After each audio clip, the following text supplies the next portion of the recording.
तो सुधा और सिक्ता वर्ग पढ़ने के बाद आज अपन शुरू करेंगे क्षार वर्ग। सुधा वर्ग सबको पता है, सबने पढ़ा है, ठीक है। सुधा वर्ग में जनरली कौन से द्रव्य आ रहे थे? वर्ग क्यों बनाना पड़ा सुधा वर्ग? उसमें कैसे द्रव्य थे? कैल्शियम की प्रचुरता वाले। अच्छा, और सिक्ता वर्ग? सिलिका वाले, जिनमें क्या है, सिलिका का प्रयोग जो है था, ठीक है। और एक सेकेंड, अब अपन बात करेंगे क्षार वर्ग की। क्षार वर्ग कुछ नहीं है, जो अपन क्षार प्रयोग में लेते हैं ना, वही इसमें सारे आएंगे। क्षार कैसे? जैसे क्षार कर्म के लिए जो क्षार प्रयोग करते हैं, या फिर जो अपने क्या बोलते हैं, कफज रोग हैं, उनमें जो है क्षारों का प्रयोग किया जाता है, ठीक है। तो यहाँ पर क्षार, सबसे पहले क्षार होता क्या है उसकी परिभाषा आचार्य चरक ने दी है और आचार्य सुश्रुत ने भी दी है, ठीक है। तो चरक ने कहा दी है, चरक चिकित्सा स्थान अध्याय 5 में, और सुश्रुत ने कहा दी है जहां उन्होंने क्षार का वर्णन किया है। सुश्रुत ने बताया है कि जो शरण करते हैं तो दोषों का, उनको क्षार बोलते हैं। जिनमें शरण करने की, या फिर जो है मतलब शरण मतलब काट काट के निकालना टाइप, ठीक है। तो जिनमें शरण करने की प्रकृति होती है उनको क्षार कहते हैं। जबकि चरक क्या बोलते हैं? चित्वा चित्वा आशयात शरत्वात शार्यत्यदे। तो इस तरह से जो है, जो काट काट कर जो है कफ दोष को स्रोतों से अलग करके बाहर निकालता है, अधोमार्ग से बाहर निकालता है, उसको क्षार कहते हैं। तो क्षार किस तरह के द्रव्य हो गए? फिर गुण गुण देखे तो एक तो उसके रस की बात करते हैं। क्षार में इन जनरल कटु लवण रस होता है, ठीक है। और उष्ण तीक्ष्ण होते हैं, वीर्य में उष्ण होते हैं और तीक्ष्ण होते हैं गुण में, ठीक है। तो इस प्रकार के जो है क्षार द्रव्य होते हैं। अब क्षार में आपने पढ़ा होगा क्षार द्वय। क्षार द्वय पता है? क्षार द्वय में कौन कौन से? बिल्कुल सही। अच्छा, और क्षार त्रय में?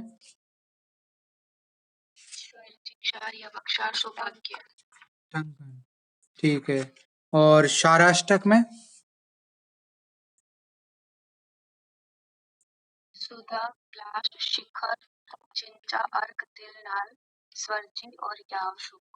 बिल्कुल सही, वेरी गुड। तो इस तरह से जो है क्षाराष्टक भी हो गए, क्षार पंचक भी होते हैं, और क्षार दशक भी होते हैं। अलग अलग आचार्यों के अकॉर्डिंग अलग अलग है, लेकिन आपके काम के तो क्षार त्रय, क्षार द्वय और क्षाराष्टक है, क्योंकि वो जनरली 2 नंबर में पूछ लेते हैं, डीजी में या तो, या फिर इसमें, ठीक है।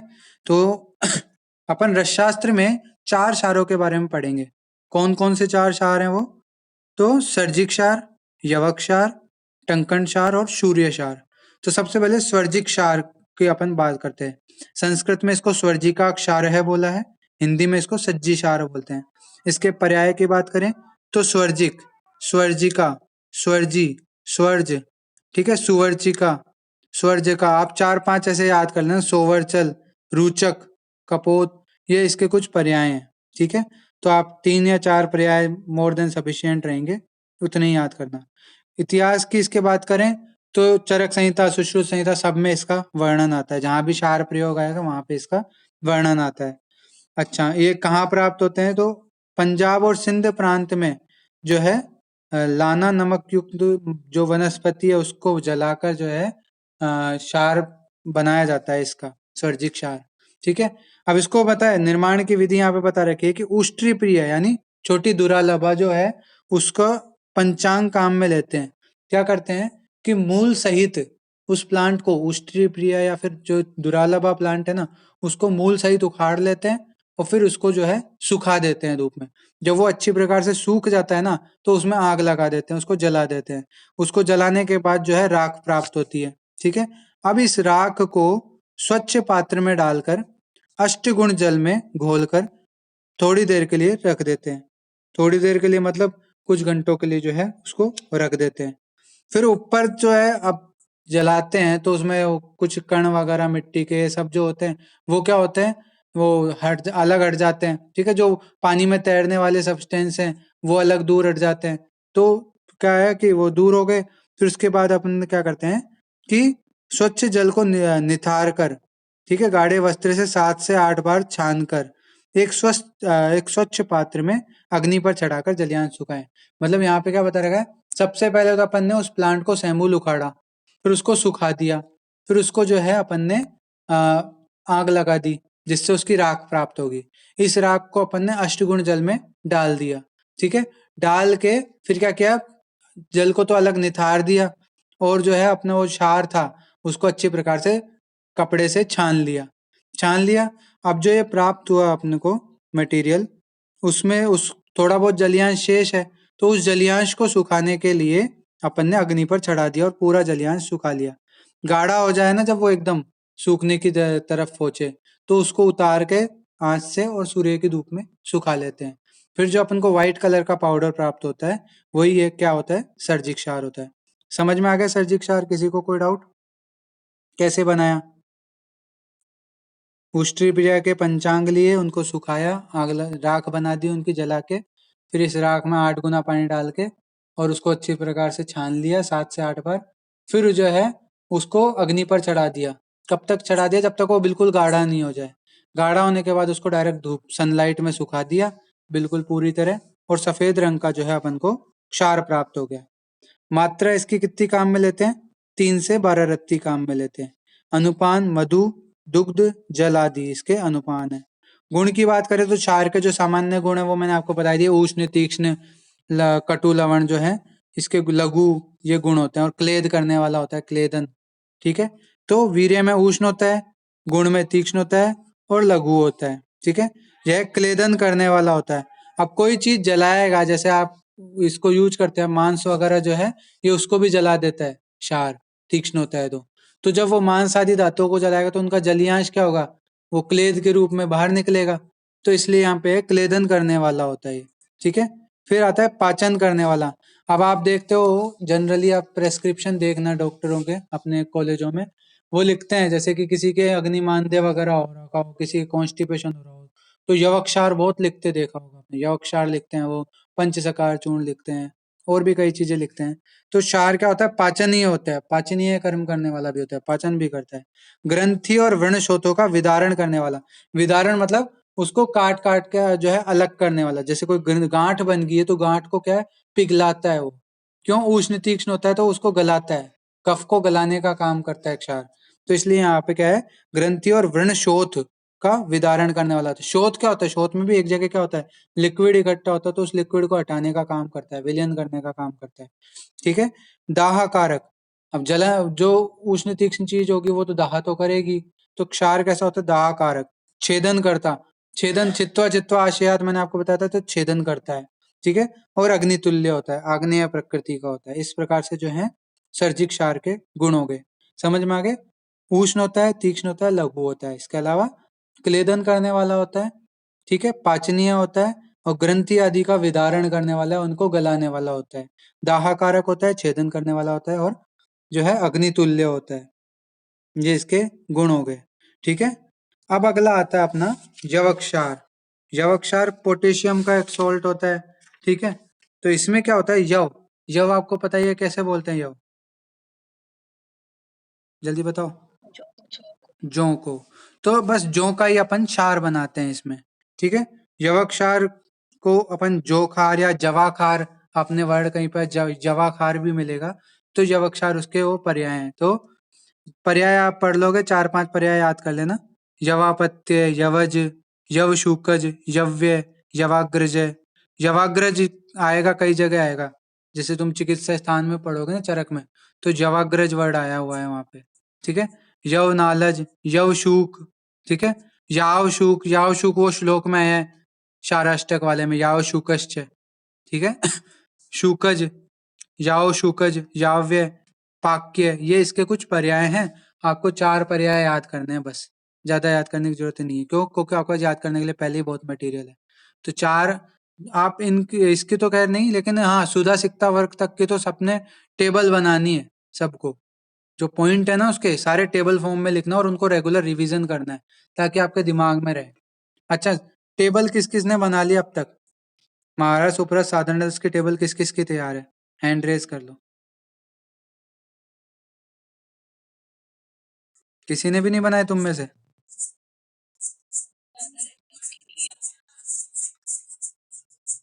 बनाओ तुम। टेबल बनाओ, नहीं पढ़ पड़ेगी ऐसे, चीजें भूलोगे एंड टाइम में। टेबल बना के याद करो इनको, इनमें मेहनत बहुत ज्यादा लग जानी है फिर। ठीक है, तो टेबल बनाओ इसकी। अब अपन निर्माण विधि की बात करते हैं यवक्षार के। तो उसको निर्माण कैसे करते हैं?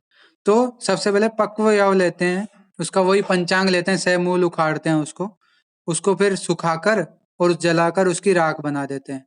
ठीक है, सेम प्रोसीजर है इसमें भी, कि उसमें 8 गुना पानी डालते हैं, फिर जल से निथारते हैं, फिर गाढ़े वस्त्र से 7 से 8 बार छानते हैं, फिर वो थोड़ा गीला होता है तो उसका गीलापन सुखाने के लिए उसको अग्नि पर चढ़ा देते हैं। जब वो गाढ़ा हो जाता है तो उसको सूर्य की रोशनी में, या मतलब सूर्य की धूप में, या फिर जो है स्टीम चेम्बर में रख के और सुखाते हैं पूरी तरह सूख जाने के बाद जो है उसको सेफ रख देते हैं किसी पात्र में, बर्तन में। ठीक है, तो यही विधि है। बस यहाँ पे क्या है, वहां अपन ने स्वर्जिक क्षार में क्या लिया था? स्वर्जिक क्षार में किसका बनाया था अपन ने? पंचांग किसका लिया था? जल्दी बता। उष्ट्री प्रिया या फिर दुरालभा का। ठीक है, यहाँ पर अपन ने यव का लिया है। बस इतना सा अंतर है, बाकी विधि सेम ही है। मात्रा इसकी 2 से 10 रत्ती इसकी मात्रा, अनुपान इसका जल है। ठीक है, गुणों की बात करें तो रस में कटु होता है, वीर्य उष्ण, गुण में सर होता है। सर मतलब बहने का गुण जिसमें होता है। ठीक है, कफ को बहा ले जाता है इसलिए। यह कफ, वात, हृदय रोग, उदर रोग, आमशूल, अश्मरी, मूत्रकृच, विषदोष, पांडु, ग्रहणी, ठीक है, प्लीहा वृद्धि, आनाह, गलग्रह, कास, कफजर्श, शुक्र दोष, विषहर होता है और गुल्म आदि रोगों में काम आता है। जैसे कफज गुल्म की आप चिकित्सा पढ़ोगे तो उसमें आता है, क्षार प्रयोग किया गया है उसमें, कफज गुल्म में।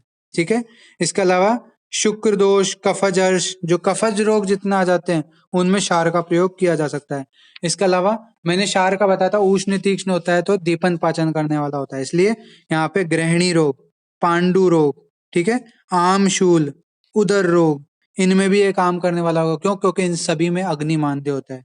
ठीक है, इसके अलावा अश्वरी, मूत्रकृच, अब चूंकि उष्ण तीक्ष्ण चीज है तो पत्थर को भी क्या है, वो क्लियर करेगी पैसेज को, पत्थर वगैरह कोई ऑब्स्ट्रक्शन होगा उसको हटाने का। क्षार उष्ण तीक्ष्ण व्यवाय विकाशी होता है तो वो क्या करेगा, ऑब्स्ट्रक्शन को क्लियर करेगा। तो अश्मरी हो गई, मूत्रकृच हो गई, इनमें क्या होता है, जो अपना यूरिनरी पैसेज होता है वो ऑब्स्ट्रक्ट हो जाता है, वो अवरोधित हो जाता है, तो इस अवरोध को हटाने का काम क्षार कर देता है। तो इसलिए यहाँ पे क्या है, ये ऐसे जो अवरोध वाले रोग है ना, जिसमें स्रोत सा अवरोध हो रखा है कफ के कारण, तो उनको भी जो है दूर करने वाला होता है यहाँ पे, इसलिए इसका प्रयोग किया गया है। कास, जो कफज कास है उसमें अपन प्रयोग कर सकते हैं क्षारों का। ठीक है, तो इस प्रकार से जो है इसके प्रयोग बताए गए हैं। बाकी वात का भी शमन करता है, तो आना, गुल्म जैसे रोगों में जो है इसका प्रयोग किया जा सकता है। ठीक है, तो ये अपना यवक्षार हो गया। कोई डाउट किसी को?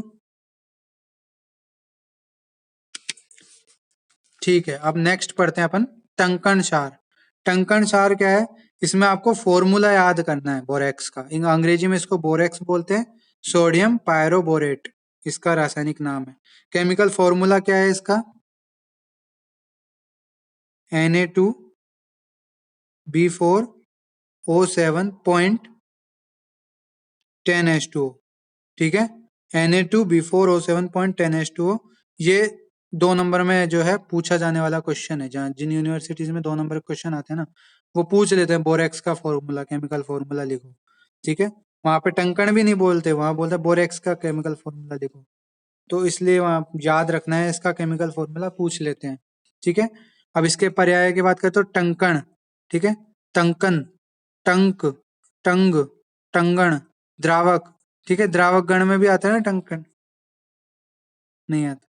द्रावक, इसका द्रावक भी एक पर्याय है। ठीक है, रंग क्षार, रंग, रंगद, लोह शोधन, स्वर्ण शोधन, सौभाग्य। ठीक है, सौभाग्य भी इसका पर्याय है। ठीक है, सित क्षार, श्वेत क्षार, क्षार राग, ये इसके जो है पर्याय है। तो इनमें से वही 4 पर्याय आपको याद करने हैं, ज्यादा याद करने की जरूरत नहीं है। प्राप्ति स्थान की बात करें तो कश्मीर, तिब्बत, कैलिफोर्निया में बोरेक्स झील। ठीक है, और सलसरजी झील जो भी है यहाँ पे, आप 1-2 याद कर लेना, नहीं तो कोई बात नहीं। प्राप्ति स्थान तो वैसे भी सब फेंक के आते हैं एग्जाम में, कोई दिक्कत नहीं है इसमें। और इसको कोई नोटिस भी नहीं करता। नोटिस किसको करते हैं? इनकी शोधन कैसे किया, मारण कैसे किया, कोई औषधि होगा तो उसका निर्माण कैसे किया, निर्माण विधि, और उसके जो है आमिक प्रयोग जो है आपके थोड़े एग्जैक्ट होने चाहिए, सही होने चाहिए, ठीक है। तो इसलिए वो चीजें नोटिस करने वाली होती हैं। पर्याय जैसे 2 नंबर में पूछे तो पर्याय नोटिस करने वाले होते हैं कि हाँ 4 पर्याय सही लिखे हैं कि नहीं। बाकी प्राप्ति स्थान हो गया, स्वरूप हो गया, ये इन पे कोई फोकस नहीं करता है। डीजी की बात करूं तो डीजी में स्वरूप देखते हैं, 2 नंबर में पूछते हैं। जैसे कि आपको माइनर प्लांट दे देंगे कोई, बोलेंगे इसका स्वरूप लिखो, क्योंकि माइनर प्लांट में ज्यादा डिटेल अपन को पढ़नी नहीं होती है। स्वरूप, लैटिन नेम फैमिली, और एक आध जो छोटी मोटी चीजें उनके प्रयोग वगैरह वही आते हैं उसमें, सिलेबस में वही है। तो वही 2 नंबर में पूछ लेते हैं कि हाँ भाई इसका स्वरूप बताओ, तो या फिर लैटिन नेम फैमिली बताओ, बस ऐसे पूछते हैं वहां पे, ठीक है।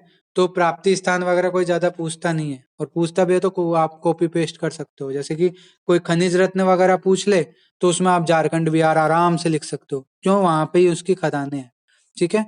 स्वर्ण का लिखे तो कोलार गोल्ड माइंस, अपने KGF मूवी देख रखी होगी आप सबने, तो स्वर्ण का कोलार डाल सकते हो आराम से।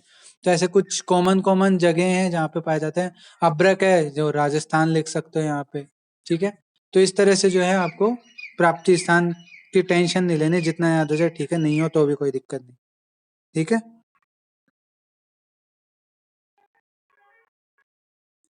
ओह सॉरी, आवाज कब से नहीं आ रही मेरी?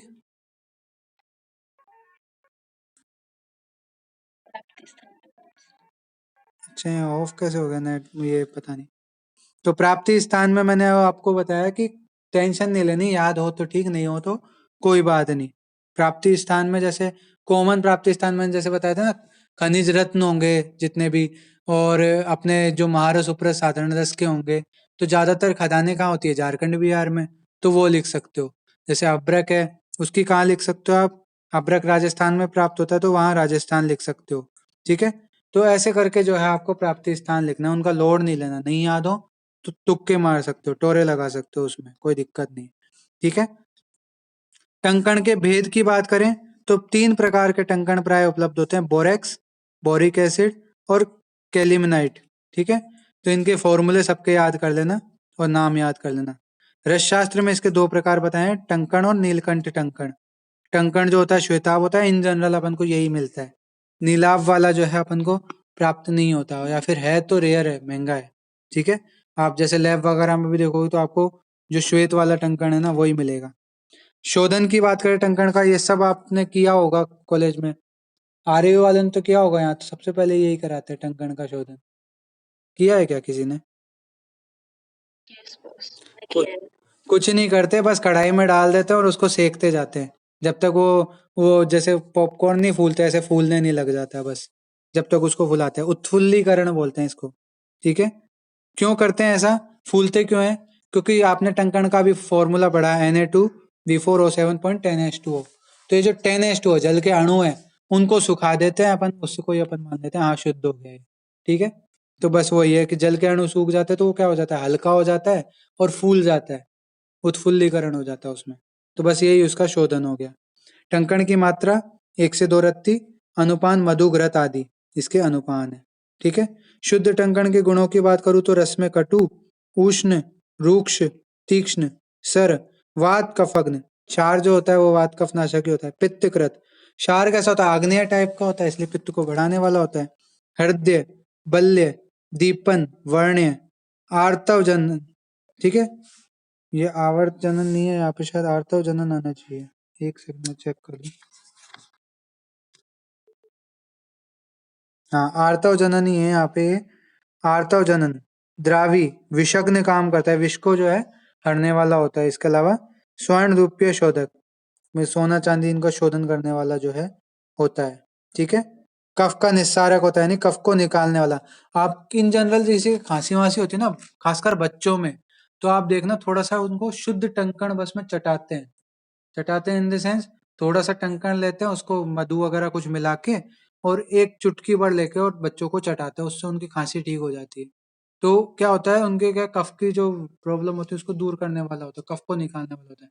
बड़ों में भी देते हैं टंकण भस्म, जैसे आप किसी के लंबी खांसी चल रही हो और डॉक्टर को दिखाएं तो वो टंकण भस्म भी योग में लिखता है वो, ठीक है। तो टंकण भस्म काफी अच्छी जो है कफ को जो है दूर करने वाली होती है, काश में बहुत अच्छे काम करती है। ठीक है, मूड गर्म, प्रवर्तक, काश्वास, आदमान। ठीक है, इस प्रकार से जो है विविध प्रकार के व्रणों की नाशक होती है। ये इसके कुछ एग्जाम्पल हो गए। अच्छा, प्रमुख योग की बात करें इसके, तो आनंद भैरव रस, पंचवक्त्र रस, ठीक है, मृत्युंजय रस, त्रिभुवन कीर्ति रस, कफ केतु रस और कस्तूरी भैरव रस। कस्तूरी भैरव रस आज ही पढ़ा है अपन ने। ठीक है, तो कस्तूरी भैरव रस की इसका एक एग्जाम्पल हो गया। तो ये अपना तीसरा क्षार भी कंप्लीट हो गया। अब आखिरी क्षार बचा है कौन सा? सूर्य क्षार या पोटेशियम नाइट्रेट। सूर्य क्षार किससे बनता है? शोरा, कलमी शोरा से। कलमी शोरा पोटेशियम हाइड्रोक्साइड होता है, KOH। ठीक है, उसी से जो है अपन सूर्य क्षार का निर्माण करते हैं। इसके पर्यायों की बात करें तो इसको पर्याय है सोरक, शोरा, सोरका, मृत क्षार, वन्नी क्षार। ठीक है, ये इसके कुछ पर्याय हैं। ठीक है, अब इसके शोधन की बात करें तो छोटी इलायची का जल डालकर भावना देकर जो है इसको सुखाएं, इससे क्या है इसका शोधन हो जाता है। ठीक है, अब इसका जो है एक चीज और है इसमें, हाँ, इसकी मात्रा कितनी बता रही है? 2 से 10 रत्ती अनुपान इसका जल है। गुण वही जो सामान्य जो अपने क्षार के गुण होते हैं लगभग वही है। रस में कटु, तीक्ष्ण, विशेष रूप से लवण रस एवं सर। ठीक है, मतलब इसमें लवण रस भी जो है पाया जाता है कटु के साथ। इन जनरल क्षार के भी गुणकर्म देखे तो उसमें कटु लवण रस बताए गए हैं। ठीक है, अग्निवर्धक, उष्ण वीर्य, स्पर्श में शीत होता है क्षार। क्षार को कभी आप स्पर्श करोगे ना, क्षार द्रव्य, तो स्पर्श में शीत ही अनुभव होता है वो। विदग्धाजीर्ण, अश्मरी, मूत्रकृच्छ, पांडु, प्रमेय आदि में लाभदायक होता है। ये सब चीजें आपको जो है पता है। ठीक है, क्षार का प्रयोग यहाँ यहाँ कर सकते हैं। ठीक है, तो इस प्रकार से जो है अपना क्षार वाला पार्ट जो है आज कंप्लीट हो गया। कल अपन मिसलेनियस वाला पार्ट पढ़ेंगे। क्षार वाले पार्ट में अगर आपको कुछ समझ में ना आया हो तो ग्रुप में जरूर पूछना। तुम लोग कोई क्वेश्चन ही नहीं पूछते या तो तुम्हें सब समझ आ रहा है। ठीक है, और मेरे हिसाब से तुम पुराने वीडियोस भी नहीं देख रहे अभी, क्योंकि मैं चेक करता रहता हूँ व्यूज वगैरह कि कौन देख रहा है कौन नहीं। तो मेरे को नहीं लगता तुम लोग अभी देख रहे हो। तुम्हें देखने चाहिए और साथ के साथ चलना चाहिए, नहीं तो बाद में बहुत परेशान होने वाले हो। बाद में भैषज्य कल्पना का लोड भी पड़ने वाला है। भैषज्य कल्पना में जिन्होंने थोड़ी बहुत पढ़ रखी है उन्हें पता होगा कितना कुछ पढ़ने को है। ठीक है, तो भैषज्य कल्पना में भी उतनी सारी चीजें जितनी रसशास्त्र में। रसशास्त्र पार्ट ए समझने वाला है। रसशास्त्र पार्ट बी में सब में टेबलें बनानी है आपको, बस टेबल बनाने की मेहनत कर लो तो बहुत अच्छे नंबर आएंगे। अच्छे नंबर नहीं, टॉप कर जाओगे आप। जो पूरे साल किताबें रटते हैं ना, उनसे अच्छे नंबर लेके आओगे सिर्फ टेबल बनाने से, बोल रहा हूँ मैं बात। 10-12 पॉइंट गिनती के बनाने बना लो, खुद के हाथ से बनाओ। टेबलें बनी बनाए बहुत मिल जाएंगी आपको, टेलीग्राम पे मिल जाएंगी, हम प्रोवाइड करा ही रहे हैं। बट उनसे फायदा नहीं है, खुद के हाथों से बनाई हुई की अलग ही बात होती है। चार्ट बनाओ चाहे टेबल बनाओ, कुछ भी करो, कंप्लीट करो ये चीज। ठीक है, कब तक सेंड कर रहे हो टेबल? एक एक जना बताओ मेरे को। सुरभि, कब तक भेज रही हो टेबल? अब तक की? हम्म, कब तक? ठीक है, तो आज रात को भेज देना। हिमानी, कल तक बना देना। कितने कहाँ तक बनाओगे ये भी बता दो। सारी बना दोगे सुधा सिक्ता वर्ग तक की? रत्न तक, ठीक है। मनीषा, तुम्हारी तबीयत कैसी है अभी? तुम टेबल बना रही हो? पुरानी क्लासेस देखी हैं क्या? ठीक है, तो तुम अब क्लासेस अब रेगुलर कर देना, क्योंकि एक योग रोज का होगा अपना। वैसे तो तुम्हारे पढ़े हुए होंगे योग, तो सर ने करा दिए होंगे। टेबल जरूर बनाना सेकंड पार्ट की पूरे की। ठीक है, और टेबल सारे के सारे शेयर करना मेरे को। सुमन, तुमने शुरू की टेबल बनानी?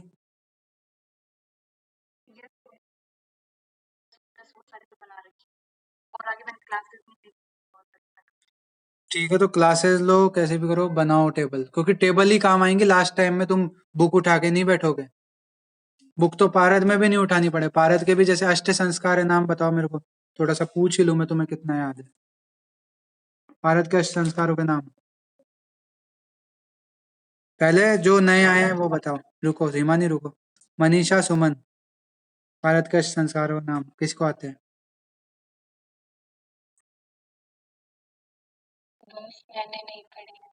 अभी नहीं पढ़े?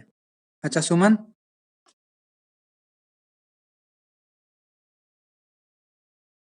कहाँ गई? नहीं पढ़े तुमने भी? ठीक है, अब हिमानी बताओ और तुम लोग सुनना।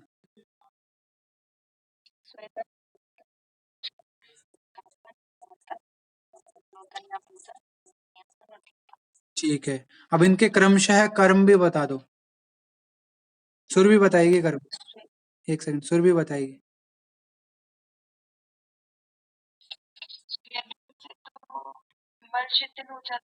हम्म।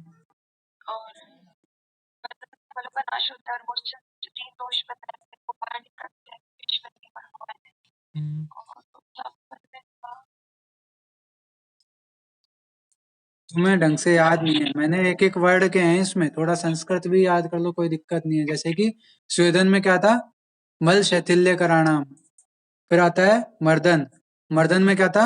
बहिर्मल निष्कासनम, कि बाह्य मल निकलते हैं उसमें, तो एक्सटर्नल जितनी भी अशुद्धियां हैं वो। फिर आता है कौन सा तीसरा संस्कार? मूर्छन। मूर्छन में क्या होता है? दोष त्रय निवारणार्थ। ठीक है। इसके अलावा पारद नष्ट पिष्ट कारकम, तो वो है आपको याद, वो वर्ड याद होने चाहिए। क्यों? क्योंकि आगे पीजी में भी यही वर्ड पूछ लेते हैं। नष्ट पिष्ट कारकम कौन से संस्कार में होता है, या फिर दोष त्रय निवारणार्थ कौन सा संस्कार किया जाता है, तो वहां पे भी आपको पढ़ना तो पड़ेगा ही फ्यूचर में। तो ये वर्ड जो है इंपॉर्टेंट है, इनको याद करना है सबको। फिर चौथा संस्कार कौन सा और उसका कर्म क्या है? हम्म, हाँ, सप्त कंचुकापहाराणाम। ठीक है। फिर उसके बाद कौन सा आता है? पातन। पातन से क्या होता है?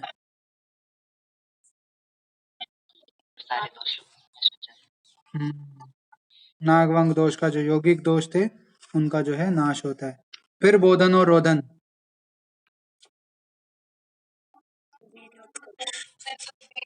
वीर्योत्कर्ष।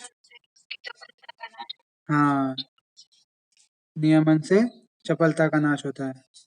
ठीक है। और लास्ट बचा दीपन। हम्म, इसको अपन ने एक वर्ड में बोला था, क्या बोला था? ग्रासार्थी तीव्रत्व, कि जो उसकी ग्रास लेने की क्षमता उसको तीव्र करना है। ठीक है, पारद की। ठीक है। अच्छा, तो ये अष्ट संस्कार तुम्हें याद हो गए। अब इनके जो द्रव्य है ना वो याद कर लेना, वो भी मैं अभी कभी पूछ लूंगा किसी क्लास में। अच्छा, पारद की पांच गतियां।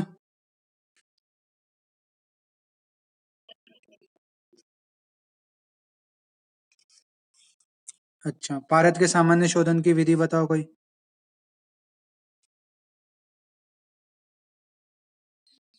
एक विधि तो बता दो, एक तो की होगी यार।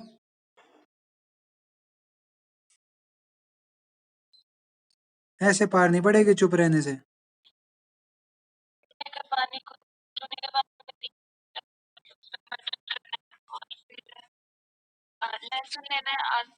चूने के पानी में लेना है या फिर चूना लेना है समान भाग में?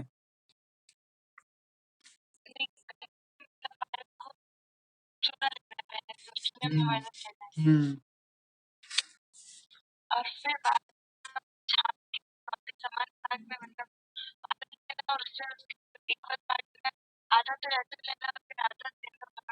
हम्म। याद करो, तुम नहीं याद तुम्हें? गलत बात है पूरी, यहाँ रसशास्त्र खत्म होने को आई। रत्नों का सामान्य शोधन बताओ, किसमें किया था?